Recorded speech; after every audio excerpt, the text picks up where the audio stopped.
Boards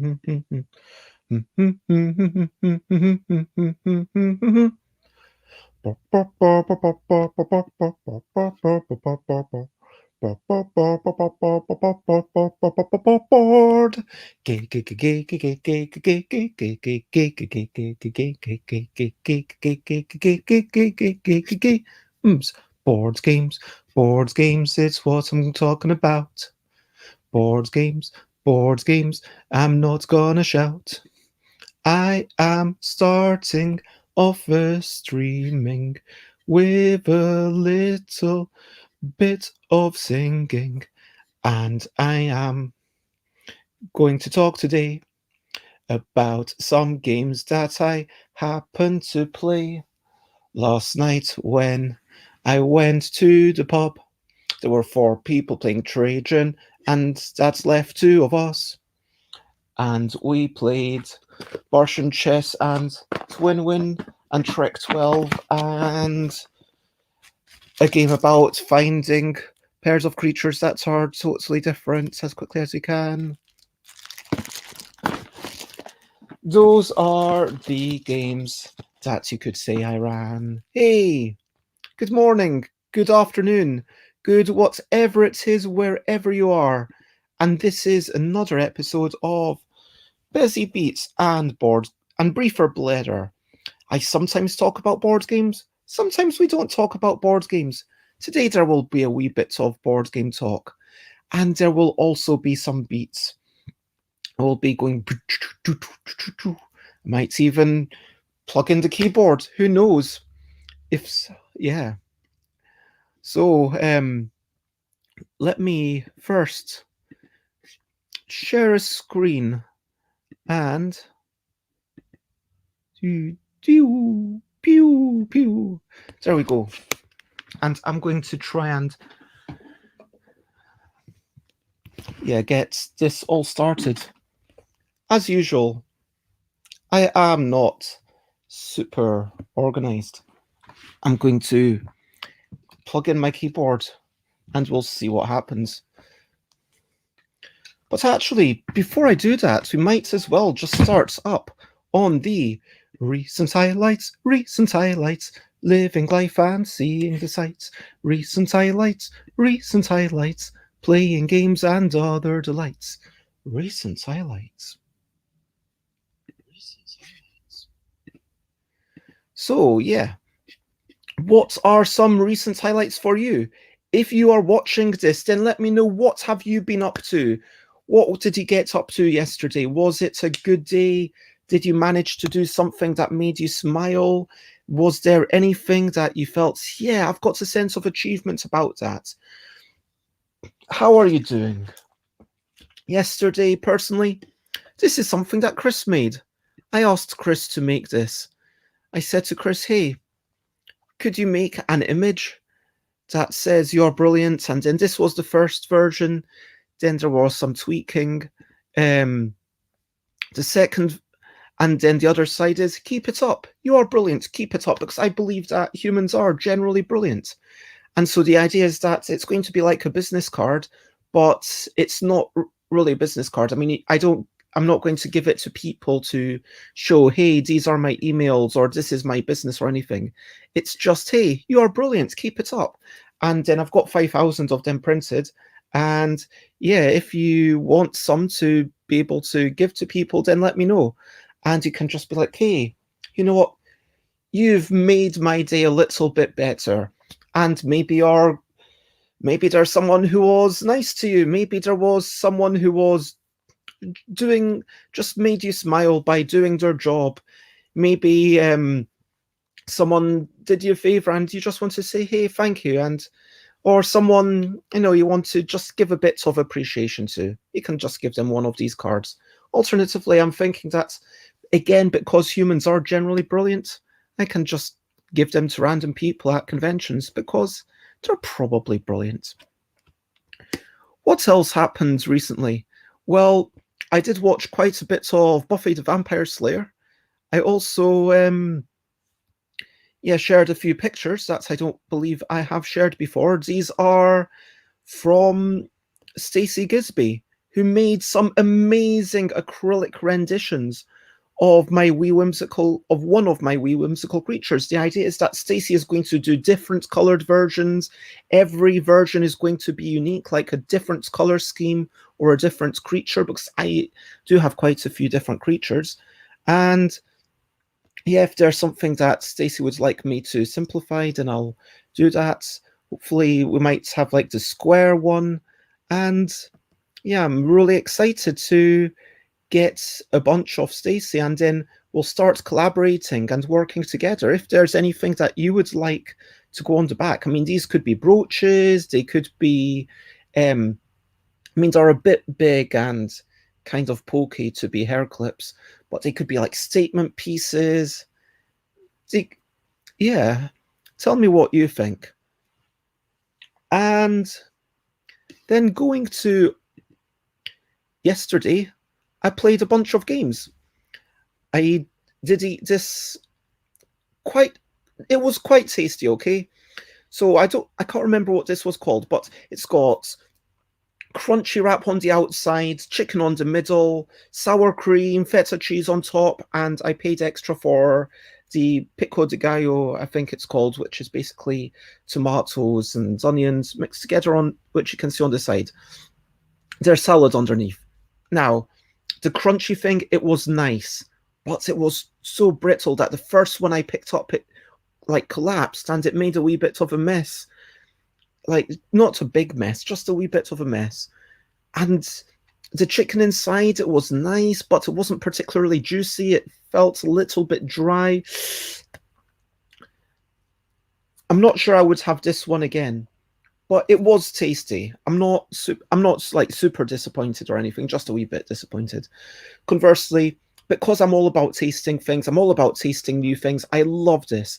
I love having 4 beers. Cost me about £8, which is, I mean, it's not the cheapest pub, but that's the normal price of 1 1/3 pints. So basically, you're just paying for 1 1/3 pints. There's no extra money that you have to pay. It's really astonishing. Now, one of the games that we went on to play after having a good amount of chats, a solid amount of chats, one might say, was Trek 12. Trek 12 is a lovely roll and write game. Let me get the this is an example sheet. So here we go. Trek 12. What you're trying to do is you're trying to write numbers so that either they're adjacent to identical numbers, or they form part of a run. So you can see here that the 1s are parts of a group, but also this one is 1, 2, 3, 4, 5, 6, and the 6s are part of a group, the 8s are part of a group, the 4s are part of a really big group here, and then the 4, 3, 2, and then there's a little group with the 3s and the 2s. And for each group that you've got, you score separately. Each group scores according to the highest number in it, +1 for the size of the group. So that motivates you to make lots of teeny tiny groups. That's interesting here. But then up here, let's see, yep. So up here, you might be able to just about see that there's a chart. So for a 7 size group, you would score 15 points, but only for 1 of each. So ideally what you want is 1 really long one of each, and also a bunch of teeny tiny groups. So lots of teeny tiny groups. And this person scored 64, which is fairly respectable. I think this was my one, which was 66. And the winner scored 69. And so, yeah, they made some notes when I explained the rules to remind themselves. And the really, really nice thing is this bit. So the interesting thing about the game is the way you decide the numbers each turn. you've got these two dice. You roll them. One of them goes 1 to 6. One of them goes 0 to 5. So slight twist on the traditional d6, and you do some sort of thing. So like either you have the lower number or the higher number, or you subtract the difference, or you add them together, or you multiply them. But multiplication, you can't go higher than 12. And this is a really interesting mechanism. And what this means is that basically you're going to be thinking, oh, what can the multiplication get me? Oh, I need a 7. Therefore, I need to keep one of the pluses left. Maybe I want to keep 2 of the pluses left because I want to keep 1 in case of another emergency. You want to keep your options open, but at the same time, when you get an 8, when an 8 can fit perfectly, you want it. And so, Trek 12, it doesn't do anything spectacularly. And no, sorry, that's mean. My current feeling on Trek 12 is that it's not one that's going to rock my world. There's nothing, whoa, oh my gosh.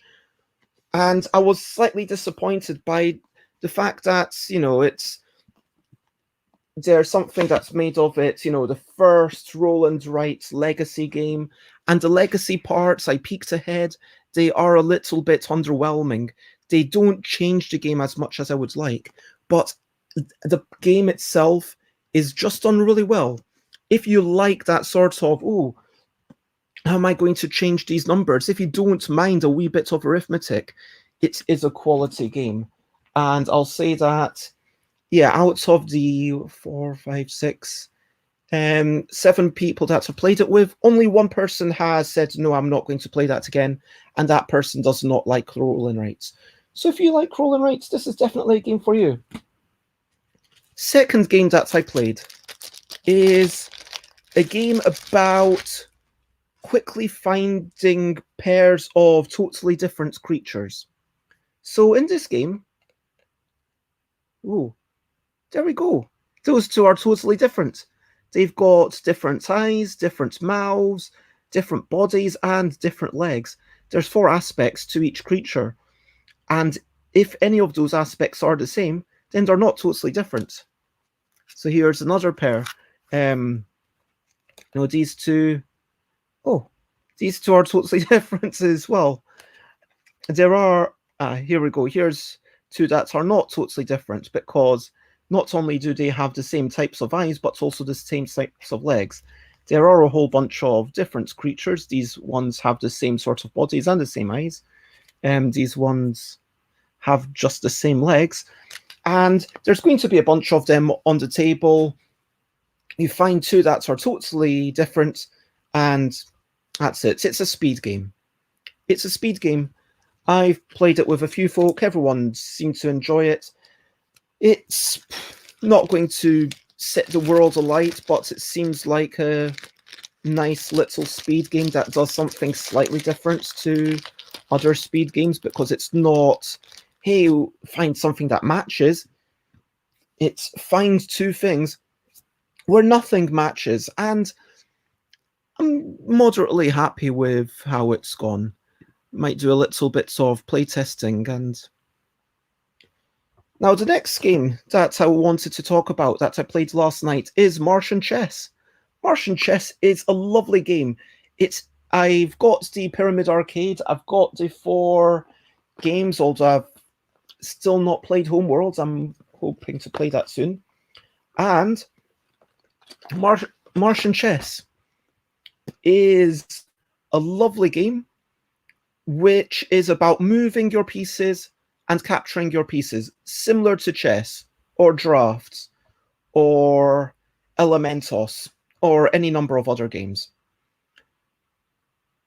The unique thing, as far as I'm aware, no other game does this, is that any pieces in your area are controlled by you. So there is no ownership of a single piece. It's like, who controls this piece? Well, it depends where it is. And that's a really interesting thing. So, for example, if the little piece, let's look at the medium piece with 2 dots on the top right of the lower square. So this piece can move 1 or 2 spaces orthogonally. If I was to move it upwards into my opponent's area, then this little 1 piece would be captured. And so clear, and then boom. And the reason that I know it's captured is because I'm moving into my opponent's piece to take something, because into my opponent's area, because everything in my opponent's area is theirs. Everything in my area is mine. It's not a control based on piece or control based on attributes. It's a control based on where the piece is. So I moved forwards. Yes, I get 1 point. That's definitely worth doing. But then my opponent would... so in this instance, my opponent took the little pieces moved diagonally. The little pieces move 1 step diagonally. So here my opponent took the little piece that, let's double check where I'm pointing. Let me sort my screens. So this little piece here, my opponent took this one and moved it here, because that way it was threatening me. And no, oh yes, because then after I took a piece, my opponent could move down and take the other 1 piece. And it's like, okay, I've managed to at least trade, but to trade is never as good as an actual advantage. So there's something really fascinating about this game. And this is another shot from a little bit later on in the game. Let me open it to show you what you get. You get instructions, you get more instructions, you get these little pyramids that are opaque red, which is obviously a great color. I might be biased, but... and here's the board. And that is Martian Chess. A really solid game. And I would... yeah, if you like abstract strategy games, this feels like one to definitely try out. We also played another one of the pyramid games. This one contains a lot of little translucent pyramids and a little board. It is called Twin Win. So for Twin Win, what are you trying to do? You are trying to do what the cards tell you. Where's my cards gone? Here they are. So, for example, you can see the cards that is in the photo, or you could just look at the photo over there. Cyan Nest. Is that... I think it should have just been blue. In that light, it's definitely more just blue. It's not really cyan. But anyway, all the cards tell you to make either a tree or a nest of 1 single color. A tree is that color with the littlest on top and the biggest on bottom. So cyan nest. There you go. Red tree. That's what a tree looks like.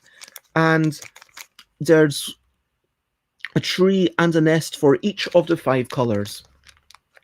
So you've got an idea of what your opponents might be going for. Each player has 2 of these secret objectives. You move these pieces around. You can make 2 moves each turn. And so it's a little like boom, boom. Aha, okay, how can I prepare it for next time? Okay, I go boom, boom. With these 2 pieces, you feel like you're weaving together intricate plans. And the first game, I missed something and boom, boom, my opponent won. And then the second game, there was a bit of back and forth. I feel like I worked out what they were. But you need to be aware that they could, at any time, change their objective. And if they change their objective and manage to get something that's already on the board, then they win. So you need to make sure that nothing can be made except those things that you're trying to make. And it is a little bit stressful, I'm not going to say. But when I lose, I really want to play again. And when I win, I feel, oh, yes, my plans managed to play out. I feel a sense of achievement. I feel a sense of relief. I feel a sense of so much happiness. And I just feel like this is yeah, even though Martian Chess is definitely a more tactical, more thoughtful game, I do like the sorts of. And hello, Party Meeple. It is lovely to see you. Multi-dimensional Towers of Hanoi. Um, Not quite, because you are allowed to put anything onto anything. As you might be able to see in the picture, I am able to have the big thing on top of the little ones. And, you know, if you've got the nest, then, and it's all, and some of the cards force you to make a tree, which is the opposite of Towers of Hanoi. And, but that's a really nice game.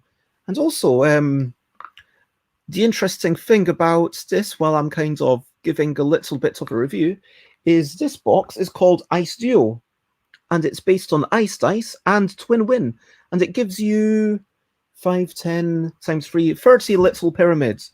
So you've got 6 of each of the colors, and they're semi-transparent. And there's 2 games. The other game is a very random one.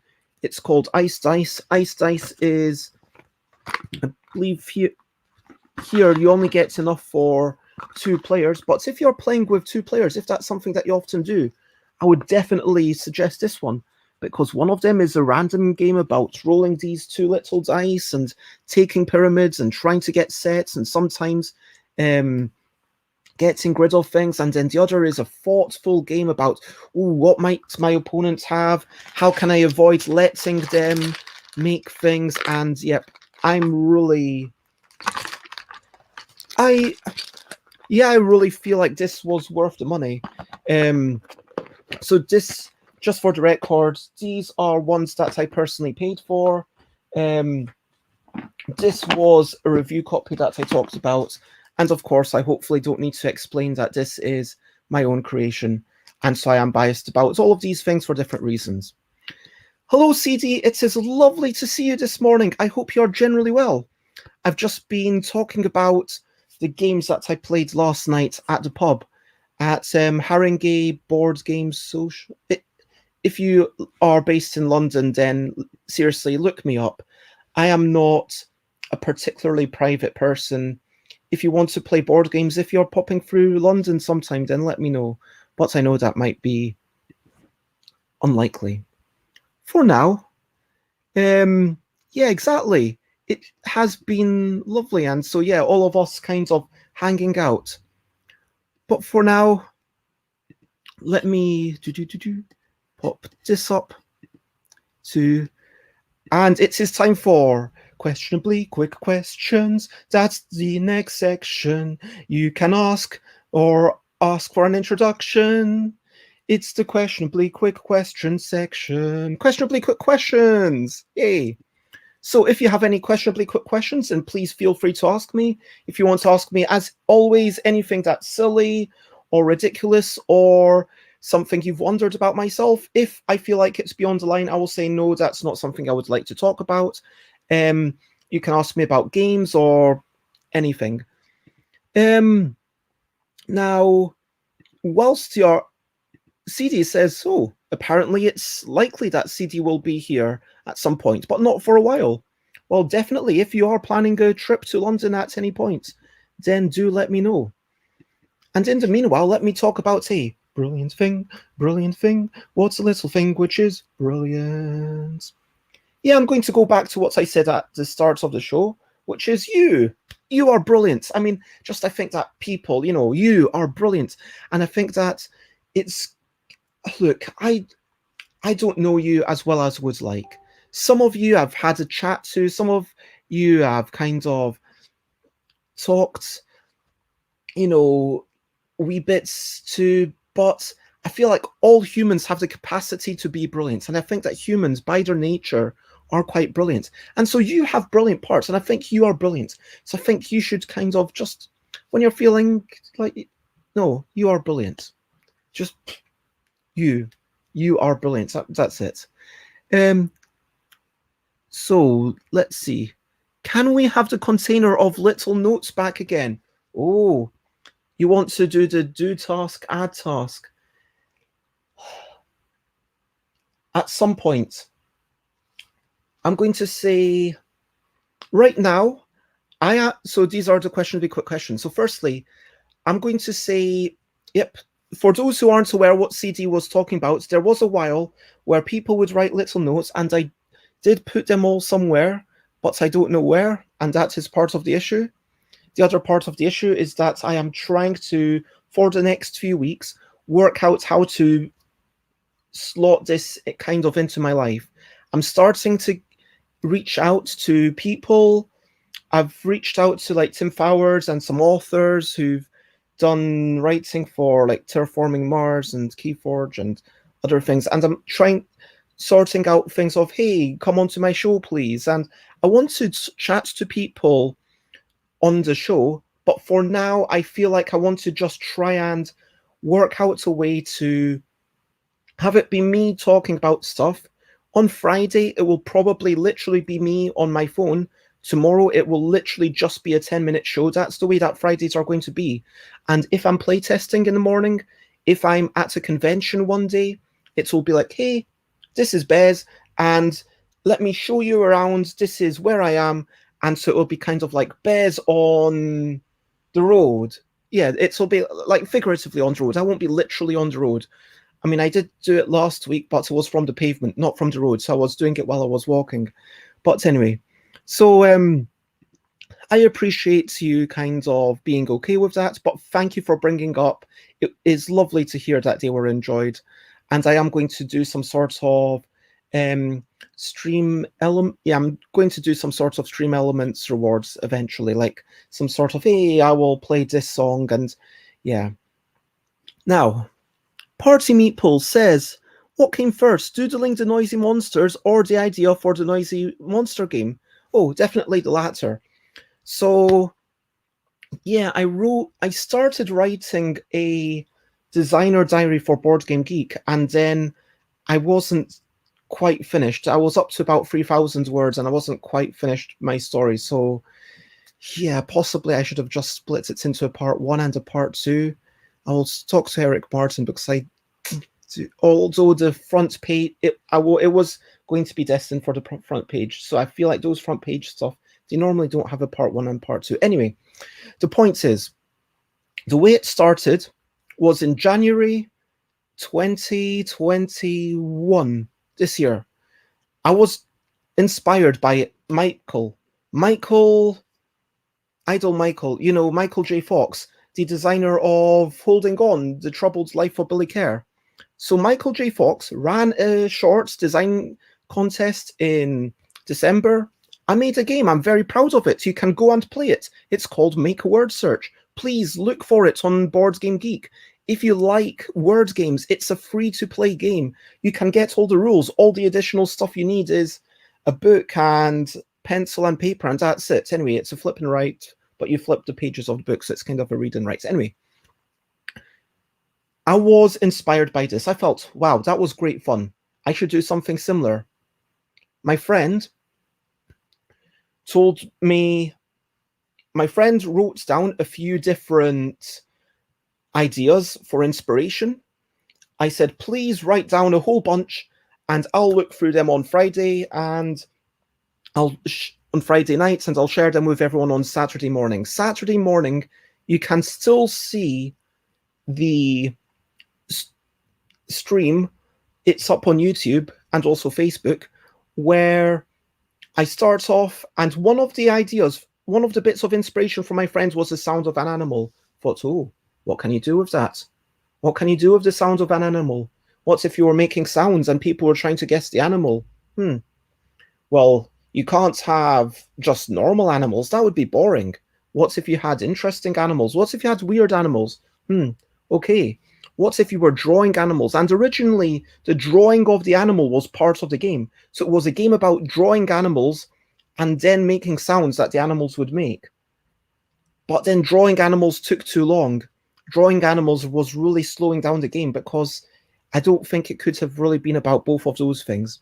But, you know, on Sunday, the next day, I drew a bunch of animals, and there was Kelly Lee from the Game Cupboard, and There was also Joanne saying, hey, these are really cool animals. I like them. I would buy some of these animals. And I thought, oh, people like my animals. Maybe I should actually print this. And so when it came time, like I'd been thinking for a while, and over the course of the year, I've been thinking of this idea of a Bezzy budget bag being like, boom, do it low effort, sounds bad, but yes, low stress, and kind of yeah, just doing it as small as possible, if you know what I mean. Like doing it in a, I'm not going to worry about the details. I'm not going to worry about this creature not being quite the right proportions. I'm not going to worry about the line thickness being varied. I'm not going to worry about, you know, there's part of the rules that I'm not exactly sure should one vote be counted or not. And when I took it to UK Games Expo, there was still wee bits to work out. I mean, it hadn't gone through as rigorous development, let alone rule testing as something as I would like. But it's meant to be a busy budget bag. The whole idea is, hey, let's go back to cheap ass games. It's £5 and I want to lower the cost to the point where people aren't going to be disappointed. So the same as this, like I've been thinking about future busy budget bags and like maybe a game about finding unique pairs of creatures that are totally different. You know, that could, and they won't be like cheap ass games where you need to add in components from other games, but just games that require 54 cards, maybe even 27 cards. I don't know, like just a bunch of cards literally in a bag, and the rules will be on there, and that will be it. Now, I do want to have some games of mine that are really nicely made and come in beautiful boxes and stuff, but yeah, it's just a way of, I've got a lot of ideas and a lot of them I feel would be nice to make, and I don't have the energy to go around pitching them all right now. And also, once I've made them, then I can like keep 10 copies back and go to publishers and say, hey, here's a copy, here's a prototype. Party Meeple, thank you so much. Am I right in thinking that you are also based in, sorry, Oceania? Is that kind of the New Zealand, Australia kind of region? You're in that, that's not the Pacific, that's the Oceania. Yeah, I do apologize for my terrible geography. But yeah, it is the other Perf. Oh yes. Perf that's not based in Scotland. Perf in Australia. Okay. Yes. Thank you for clarifying. And thank you for letting me know and confirming that my words are okay. I do sometimes, I'm not sure about that. And sorry for the slight stripping. It is just getting quite hot now with the heat of my laptop and everything. But yeah, this version is very unlikely to make it to any shop that is not within the UK. I am able to, I know that at least one shop bought it just for the normal price, and but I do have a price that's cheap enough that I can potentially give a small discount to shops and say like, okay, and give it to you for this much, because honestly, the game went beyond my expectations. But, and let me get rid of that. Yeah, I expect this game to come out again. I expect very much for this game to come out again, whether it's done, whether it's, I expect it to be picked up by a bigger publisher, similar to Yogi. Fingers crossed, I will find someone who's able to say, we will print this many copies. But then they will do it with totally different creatures. They will do it with totally different things. If you want the artwork, I don't know if you backed the Kickstarter, but the print and play is probably going to be the closest you can get to getting it if you're based in Australia or New Zealand or USA or some other far off place like that. If you are based somewhere where you can come to UK Games Expo, then I might have some copies next year. If you're based somewhere in Europe, then you might be able to find me in Essen this year. but I'm still working out the logistics and I still need to overcome some major anxiety. Or, yep, send it to the mum. And Party Meeple says, I'm not a Kickstarter fan, but I do love print and play. All my games are print and play. Now, part of the thing about my Bezzy budget bags is I try to keep the cost, again, a no-brainer. So that was why, for the game, I'm just like, okay, pay me £1 and you will get access to a ridiculous number of files. Like right now, people for £1 are getting access to they're getting access to all the files for the first edition, for the second edition. I'm going to make some, public, big rules. I'm going to also have a completely different game, which is called a game about drawing creatures, complementing the drawings, then complementing the complements, which people will all get for £1. I mean, I don't know how that translates to other currencies, but GBP, you can hopefully do your own conversions. It's about, it's less than $2.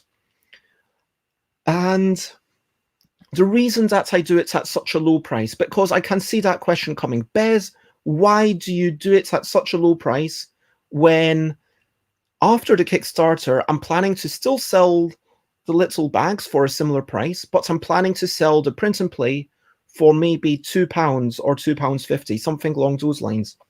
And you might ask, Bez, why are you increasing the price? Why is that fair?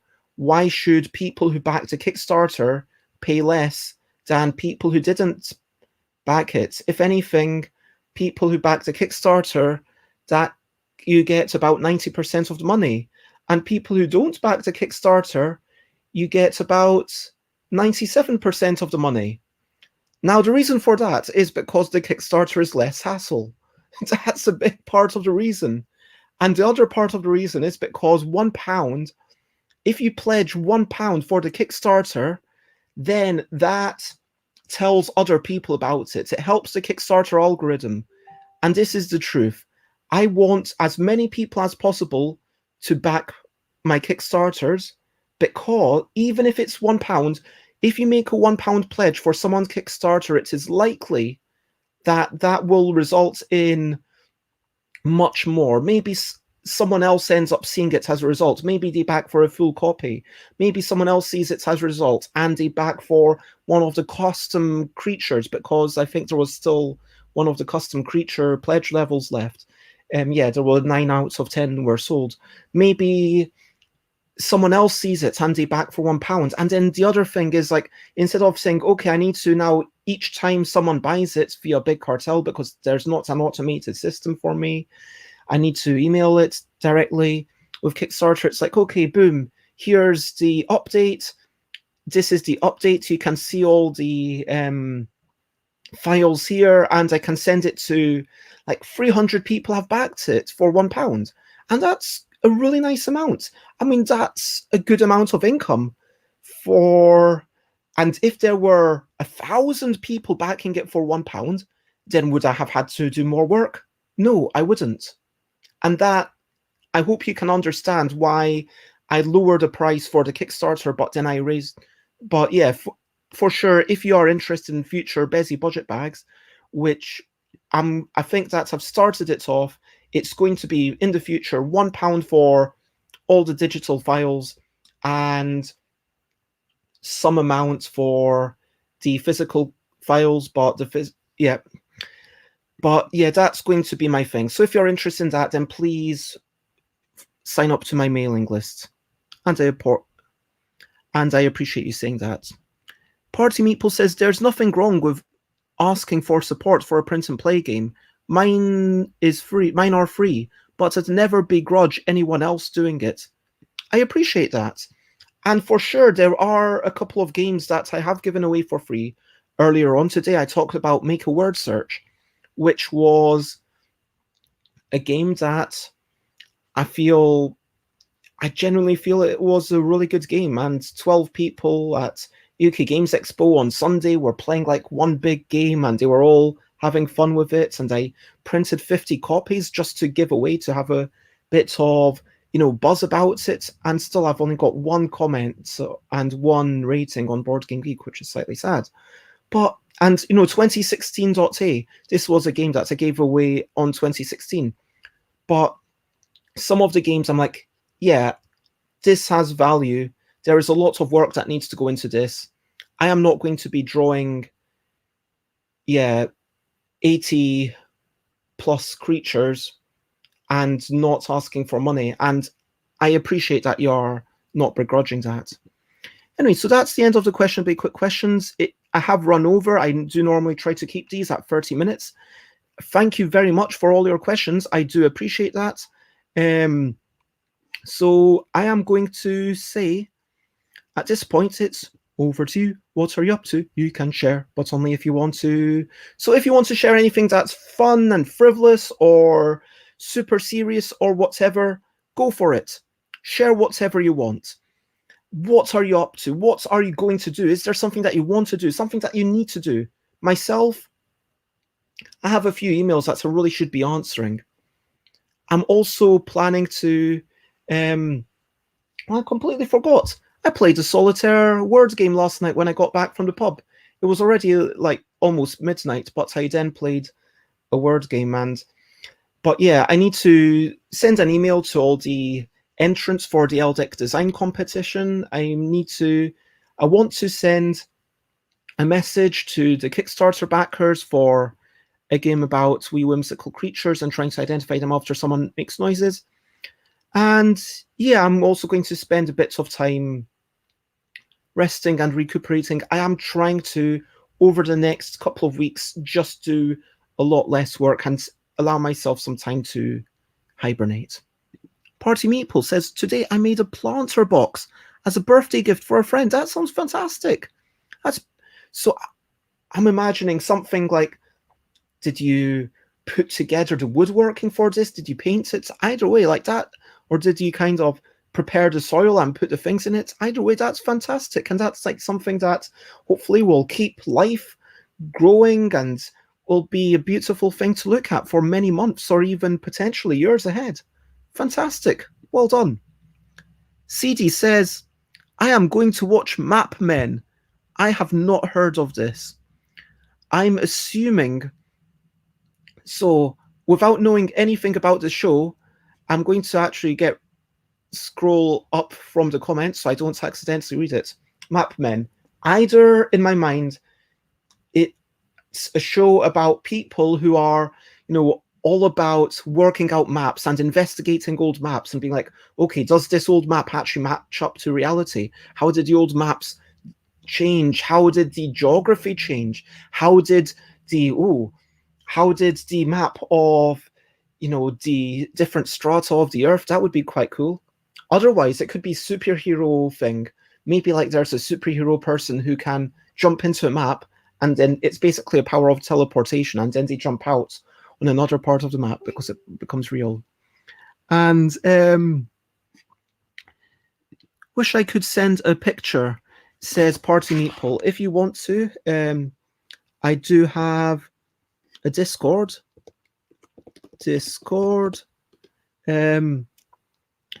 Sorry, I do not see your link, Party Meatball. It just because I've got links turned off because sometimes I get robots and stuff here. But if you go into my Discord, then there's a channel that says share cool stuff and just share anything that you want there. When I say anything that you want, keep it PG friendly. That's basically it. If you have like a cool thing that you've done every single day to share, I'm okay with that. Don't worry about, oh, am I spamming? Yeah, it's okay. You don't, okay. I will have a look later. Feel free to tag me. And apparently, Map Men is actually about two geeky guys who tell amazing stories about idiosyncrasies of maps. That does sound worth watching. Awesome. Well, it has been lovely. I have chatted about Trek 12, which is enjoyable. Don't expect too much from the legacy aspect, but the key mechanism of working out which operation you want to use for these two dice, that fundamentally is a really, really nice part of the game. Martian Chess. a lovely two-player perfect information abstract strategy game. I don't know of any other game that does the zonal, you control any piece that's in this part of the board. I mean, I might be wrong, but please let me know if there's anything else like it. Twin Win, which I feel is possibly my favorite Looney Labs Looney Pyramids game right now. Talked about this game, which I'm currently calling a game about quickly finding pairs of creatures that are totally different. That basically tells you what you need to do in the game. I talked about You Are Brilliant. I talked about, the reason that I have Kickstarters being cheap. I talked a wee bit about a game about wee whimsical creatures and trying to identify them after someone makes noises and the way that made. We talked about planters. We talked about map men. And we talked about Oceania and, distances and stuff. It has been a lovely time. Thank you for being part of here. Thank you, everyone. And whether you Party Meat, Paul, CD are watching right now, or whether you're watching after the fact, if you want to check out whether I'm streaming on a particular day, then check out stuffbybez.com/streams. I am going to be streaming at 10 a.m. UK time, which is 48 minutes before now, which is, I believe, 9 hours ahead. So I believe it's 7 p.m. in some parts of Australia, although I believe that Perf is also 11 hours ahead. I can't remember all the time zones, but it's 10 a.m. UK time. 10 a.m. UK time. I am streaming every day again. I had a 2-day break, but and I'm not doing my Tuesday afternoon things next week, but I'll just be here. Share, spread the word if you want to. You can find me all the places like stuffbybez.com, stuffbybez.bigcartel.com if you want to buy stuff. Twitter.com/stuffbybez is probably a good place to find me because I tweet a lot. I'm also on Instagram, like if you want to find pictures, you know how it works. Twitch, you know how that works. YouTube.com/stuffbybez. That's basically all my old shows. Stuffbybez.com/Discord if you're on there. That